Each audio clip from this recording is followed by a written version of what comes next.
Hello and welcome to Furious Driving. This is the all-new Kia EV4. This is their new C-segment car.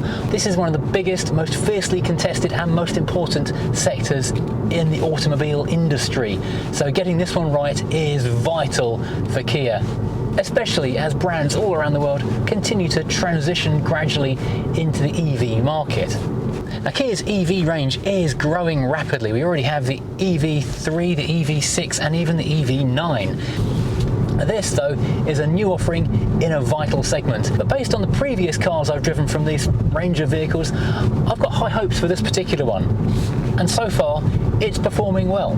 Now, I'm starting at the bottom of the range. I thought this would be a good way to do it because if you start with the top of the range car, you get really wowed with all of the nice fabrics, the extra toys, all the bells, whistles and fun and games. And then you get into the base model. This is the Air, by the way.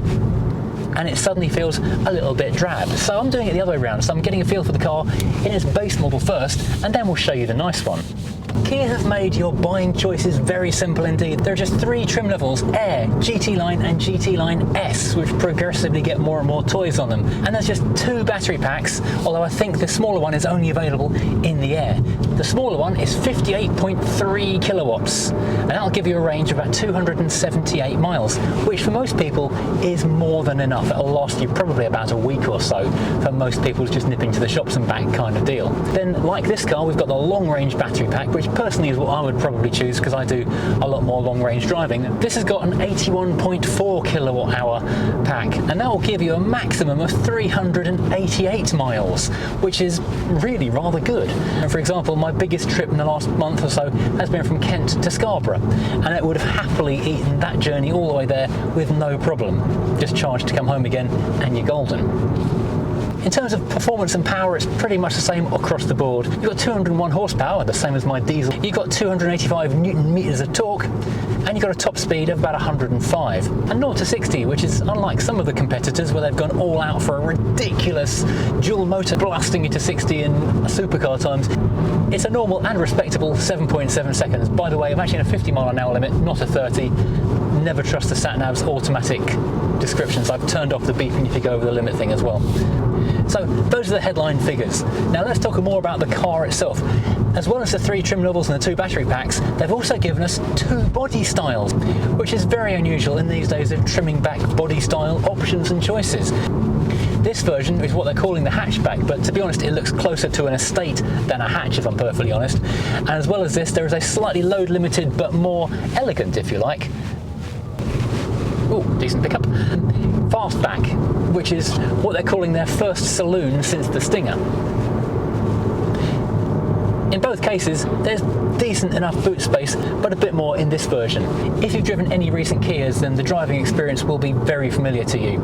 It uses a new global platform, so it sits underneath the car, big battery underneath us, so we do sit a little bit high, but we are in more car proportions than SUV proportions. So although it's quite a tall car, you do feel like you're sitting very low down. I almost feel like I'm sitting in a sports car, the way I'm so sort of low down with my legs right out in front of me. It's not like an SUV driving position at all. Visibility is rather good. We've got a decent sized windscreen, brakes hard back to us, we've got tall side windows. Even the back window isn't too small. And Kia say you can do an 80% charge from 10 to 90% in about half an hour on the fastest chargers. Looking around the interior, Kia have done that wonderful thing they keep on doing, which is not doing too much stuff on the touchscreen, which is thankfully amazing. The interior does feel good. The fit and finish is extremely tight and the materials are decent quality, but that doesn't mean they feel premium. If you were to get out of an Audi or a Range Rover, it wouldn't feel as nice. However, in this class of car, it is extremely good. The steering wheel has a nice soft touch to it and everything fits tightly, and there are obviously no creaks and groans. At this price point, at this level of car, it is good. I'm using Apple CarPlay at the moment. It does also have CarPlay as well as standard, so it's pretty well loaded. Even the basic air trim, it is actually very well loaded indeed. I'm not feeling like I'm missing anything out at the moment, but I will rattle off a list of all the things that you do and don't get on the other models. It's a long list and I can't memorise that many things.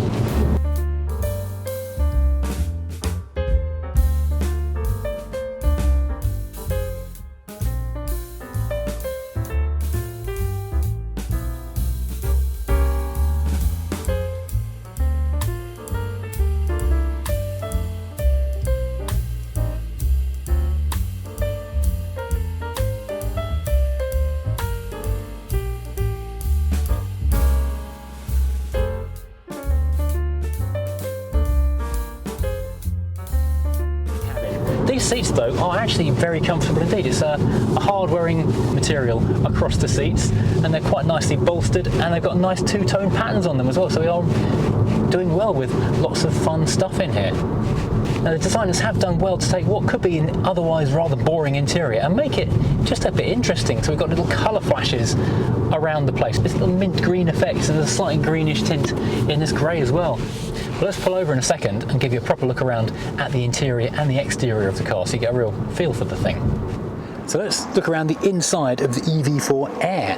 Now we've got these push-out door handles, which are manual on this model, so you have to just push them in and roll them out. And there is actually, I don't know if you noticed that or not, a mechanical old school door lock hiding inside there, so if the electrics fail you can still get into the car, which is a great idea. Starting with the door, as we can see it right in front of us now, we have got a little bit of a glowy light just there to make things look exciting in the dark. We've got sort of semi-soft touch textured plastic at the top and a very nice satin effect, big chunky door pull, door handle just there, and we've got the controls for the heated seat and the heated steering wheel. Even on the base model, a heated steering wheel, what a nice touch. Got a usual panel for the windows and mirrors down here. This I keep thinking is actually illuminated, but it's not, it's just very, very bright green. I love the fact we've got these little colour flashes around the car to give us some more interest. Behind that we've got soft touch vinyl, padded armrest with a big grip in there, and we've got this weird kind of marbly plastic effect stuff. I don't know if we'll find this on the GT line as well, but it looks a bit like a terrazzo floor or something. It's got interesting texture, it's very smooth to touch though.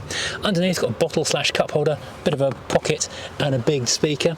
Stepping inside the car though, and as I mentioned in the driving, it is a very low driving position, so you climb in, the seat is actually below my knee level. It's kind of coupe level of seating arrangement, which is quite unusual. But I do love these seats, they're really interesting. We've got the grey tweed at the top, the grey tweed headrests, flash of green again on this particular car, those textured kind of ribbed seating with the high bolsters, which do hold you nicely in the seat. And also, I don't know, is it me, or does this make these seats look like a mechanic's uniform from a main dealer somewhere on southern continental Europe? I don't know. I can imagine going into a main dealer in southern Spain somewhere and having a mechanic wander out to come look at my Marbella wearing a uniform that looked a bit like that. Anyway, that's by the by. Also looking a bit kind of retro cool is this two-tone steering wheel. Two tones of leather, or leather effect material, dark grey on the outside, light grey on the inside, prominent stitching, looks really cool, and there's lots of controls and shortcuts on here as well. Now the two big questions I know you're going to be asking is, what's the horn sound like? Wow, excessive parp. That's a major parp for a majorly important car, which you know you're going to love. And what's the T-shelf like?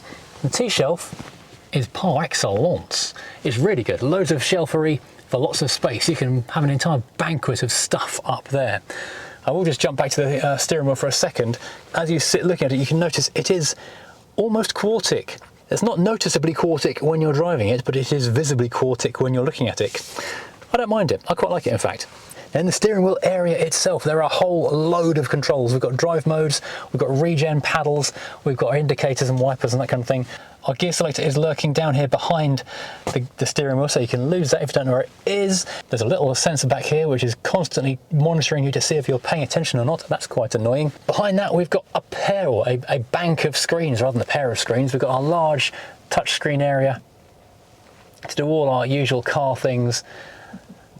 And it's very easy to use. As I say, they look like they're just touch sensitive things, but there's actually a push button hiding underneath it. That is also a touch screen. We've got heating and ventilation controls just here in the middle, although I'll be honest, when you're sitting here in the driver's seat you can't actually see that. It took me a while to realise that was sitting in this area behind the steering wheel, but that is all there as well, and that is touch screen too, so you can turn that on and off on the touch screen, or you can use the physical controls down here. I'm glad they exist, because I do hate you trying to use a touch screen.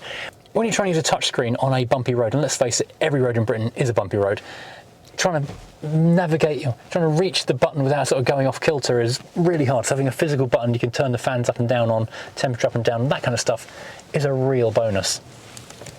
And in front of us we've got the multi-function, big, very clear screen. It's like a proper iPad spec of clarity in front of you.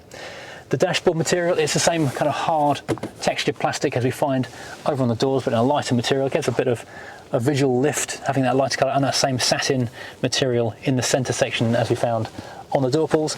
Looking underneath that, we have got a couple of USB-Cs which can be converted from basic charge to interfacing with the car. We've got a 12-volt cigarette lighter type socket. We've got a large panel here which looks like it's going to have inductive charging, but it hasn't.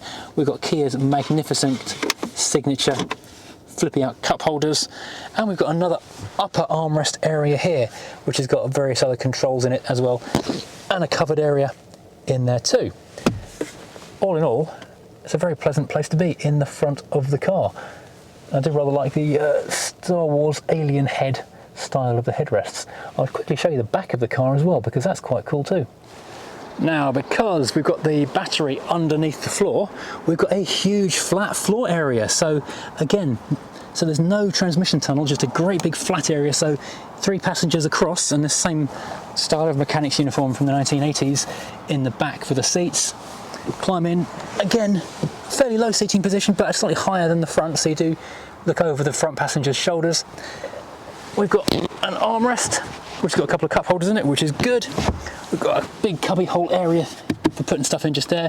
Air vents. We've got a USB-C charging port on the back of both seats, which is really nice.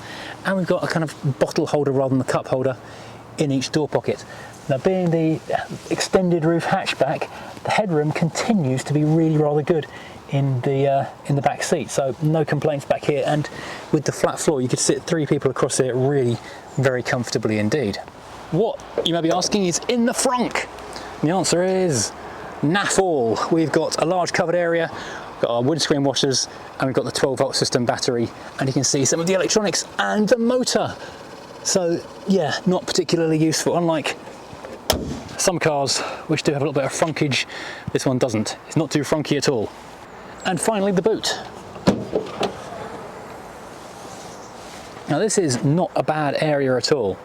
You also have a couple of little storage bins in the side, and we've got a big storage bin underneath. I believe this is one of those floors that you can slide slightly lower down to make it a little bit of a taller boot. It's a bit narrow, if I'm honest. It's a little bit narrow in the back here because these wheel wells intrude a tad, and it's not that deep.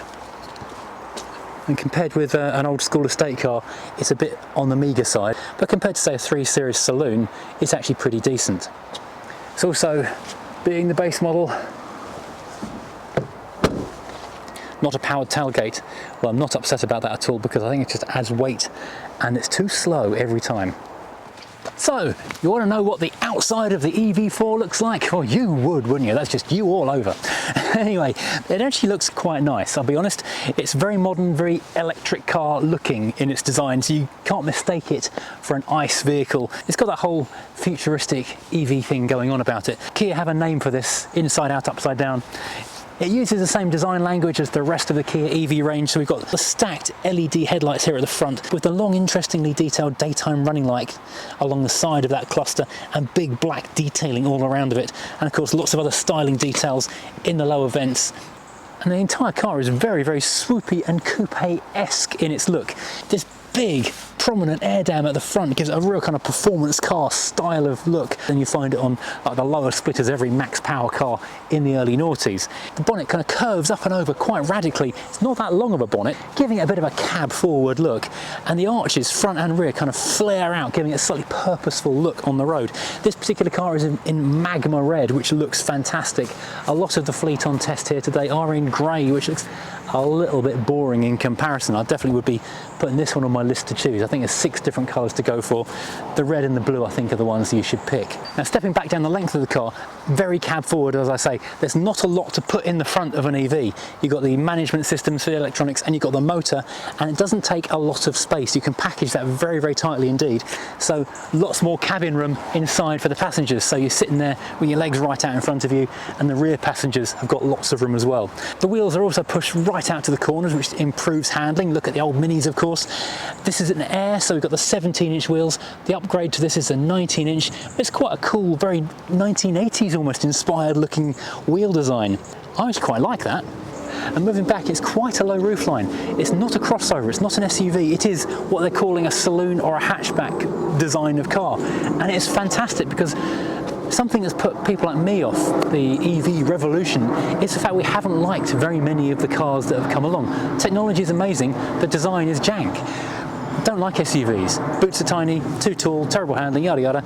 This comes along, it's an actual hatchback. It's a car I can get on board with in terms of styling, and it looks fantastic. This is the hatchback, so the roofline continues out here, gives you a bit more load space. They're calling it a hatch, I'm calling it an estate. Honestly, this is more room than some lifestyle estates of existing cars, and the whole look of the car continues to stretch out here to the back. We've got the same kind of design as on the rear lights as we did on the front, tall stacked LEDs which blend into a wide strip across the back of the car.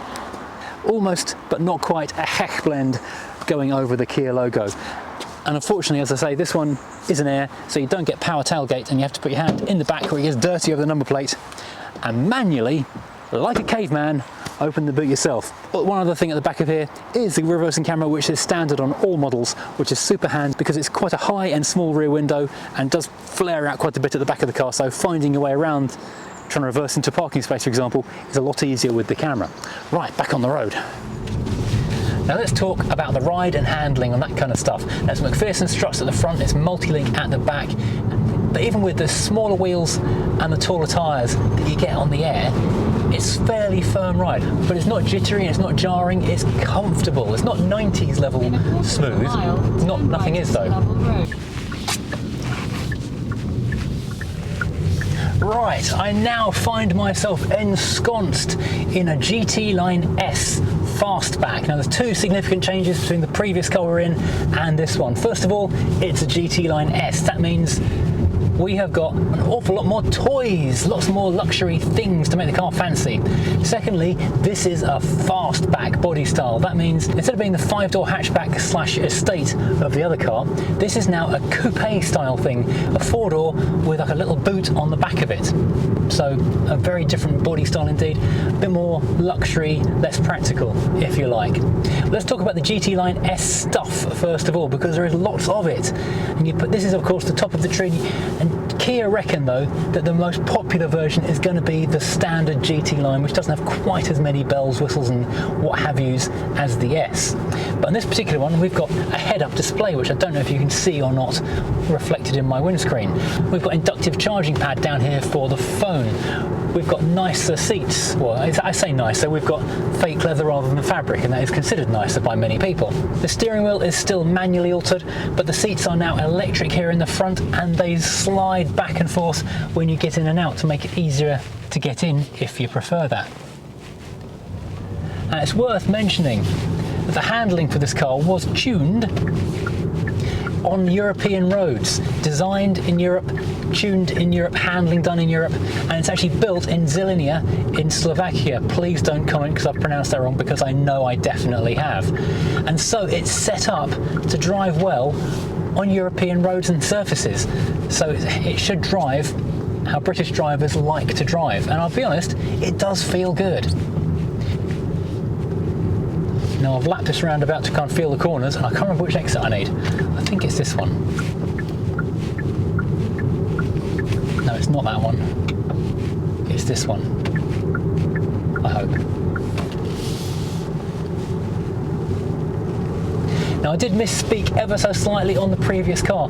I said that all the cars with the larger battery have got 388 miles of range. This one only has 380, I guess because there's more electrical drain on the car, doing stuff. So you could call the fastback version of the EV4 the mullet, because it's all the same business at the front, head around the back, and it's party time because we are in the swooping fastback. We've got a few little differences in the styling. So instead of that thick black band, we've got these little almost like vent lookalike things here on the corner, which make it look very, very exciting. Then this very dark tinted window, which makes it look almost like it's just a black panel, super tinted. Of course, this isn't a window here, which carries on here into the bootle area, and underneath the bootle area we have the power fold trunk lid, and that gives you this kind of access. So it's basically opening the back of the car like an old Alvis or something. The space inside there is actually quite generous. I mean, it looks like you could probably get, I reckon, 2, maybe even 3 bodies in there if you need to go and bury anyone. However, it's quite a small opening, so larger gentlemen will struggle to fit into this opening. The seats do fold down. Pull that tag there. They're not electrified or anything fancy like that, but then they do tip forward, giving you a bit more open space to load things as long as they're not too tall. Looking around the interior, bear in mind this is a GT Line S. We have the leatherette pleather seats rather than the fabric seats, with a similar kind of ridged design, but we've got an interesting perforated pattern which looks like it's coloured, but it's just the inside of the material. Again, two-tone, so we've got perforated vented headrests at the top, the lighter colour material at the top of the shoulders, and then darker bit. And over on the doors, again, much the same, a bit of lighting for fun, hard plastic with texture, same on the dashboard. We have a different material, no longer we've got the terrazzo, we've now got this stripy material, looking quite good. And we've got silver grills because we've got the Harman Kardon audio in this particular car.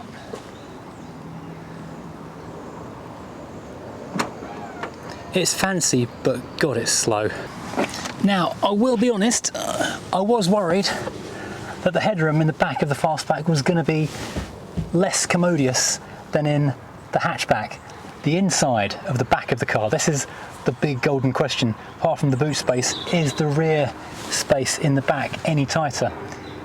I don't think it is. This car's got a sunroof, so there is a little bit less headroom anyway, but I think in general it's basically the same. In terms of other amenities, the GT Line S is pretty much the same, apart from the fact you get Harman Kardon speakers back here.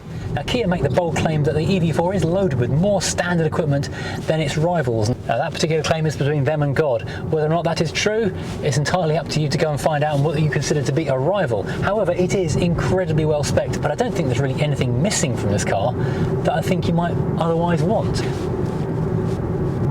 So have Kia created a car which will dominate the C segment of the market? Well, it's going to do well, I'm certain of that. It's comfortable to be in, the seats are good, the view out is good, the equipment is good. I prefer the fact that it's a car-shaped car rather than a crossover-shaped car. I miss actual cars on the road. I'm so fed up with the blobby, rubbish-looking SUVs. And I must admit, I do rather like Kia's current EV styling. The kind of 1980s big track or Tron-inspired design ethos works well. I think it's really cool, and it's really kind of cashing in on the fandom for 1980s stuff at the moment. Yes, I know there's a speed camera, but I'm being told it's either a 30 or a 40 limit down here, so I don't know what to do. One thing I would love to thank Kia for is the fact you can press and hold that button just there and the volume button just there and turn off lane departure warning irritation and speed irritation alerts. But you do have to do it every time you turn the car on and off, which is quite annoying. But at least you can do it, which is better than having to live with that stuff. Overall, I would say the EV4 is a really good car. In many ways, it's the Mark I Ford Focus of 2025. It drives well, it handles well, it feels well put together, and the interior feels good. Everything does what it's meant to do very well. So would I recommend the EV4? Well, yes, if I was in the market for a C-segment hatchback or even a coupe style saloon, then yes, I absolutely would. This would be very high on my list of cars in this price segment and size segment. It does everything it should do really rather well. I'm struggling to find irritations that I should mark it down for. It's a very, very good car indeed. Let me know in the comments what you think. Have I been too glowing a praise of this car, or are there many problems waiting to be found? I don't think there are. I think it's a really, really good one. Thank you for watching though. I hope you enjoyed. Please, as always, hit like and subscribe. And if you don't like EVs and the fact I'm reviewing them, just keep it to yourself. We're fixing something terrible very soon indeed.